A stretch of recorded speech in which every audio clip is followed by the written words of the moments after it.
Romanos capítulo 9. Quem és tu, ó homem, para discutires com Deus?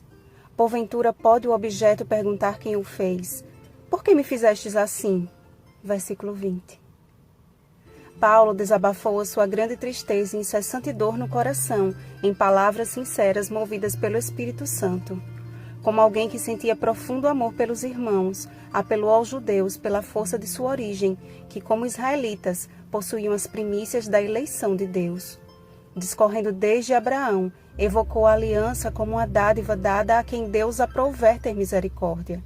O apóstolo usou diversos textos do Antigo Testamento que corroboram com seu pensamento. A rejeição de Israel não interferiu em nada com a justiça de Deus e com seus propósitos.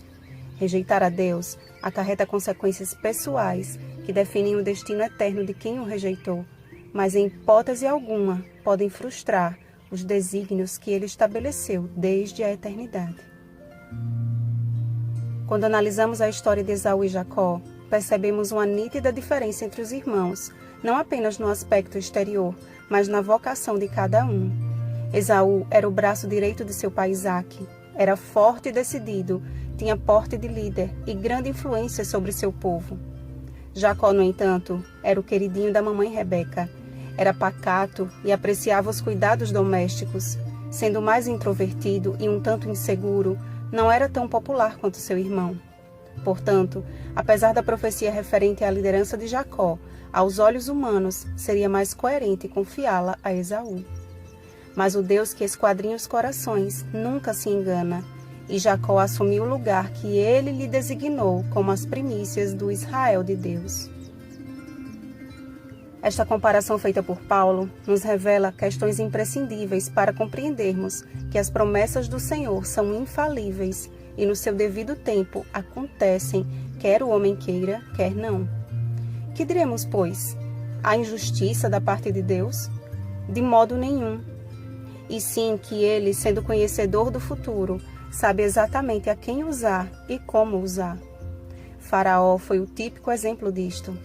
Sua rebeldia não foi resultado do que Deus fez, mas as manifestações de Deus foram consequências de sua rebeldia.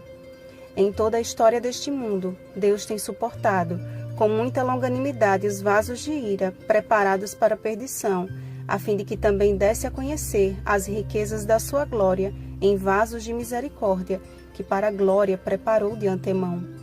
Porque a diferença entre o perverso e o justo só é notada quando colocados lado a lado.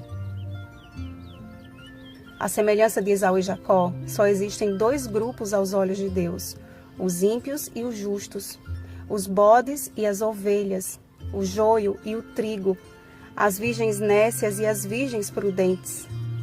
O sábio Salomão dedicou praticamente metade do livro de Provérbios para estabelecer esta divisão.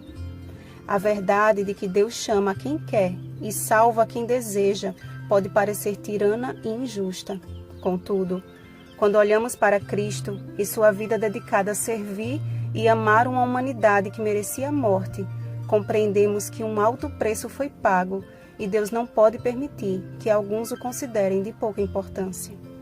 Se Ele permitisse que todos obtivessem a salvação, independentemente de sua condição espiritual, estaria afirmando que o sacrifício de Cristo foi em vão e que a sua palavra é mentirosa. Portanto, ainda que o número daqueles que se dizem cristãos seja como a areia do mar, o remanescente é que será salvo, porque o Senhor cumprirá a sua palavra sobre a terra, cabalmente e em breve. Jacó possuía suas limitações e fraquezas. Usou de mentira para tentar conquistar o que Deus já havia prometido lhe dar. Mas foi neste vaso de desonra que o Senhor viu a possibilidade do reavivamento e reforma. Jacó foi quebrado e refeito em vaso de honra, porque se entregou nas mãos do oleiro.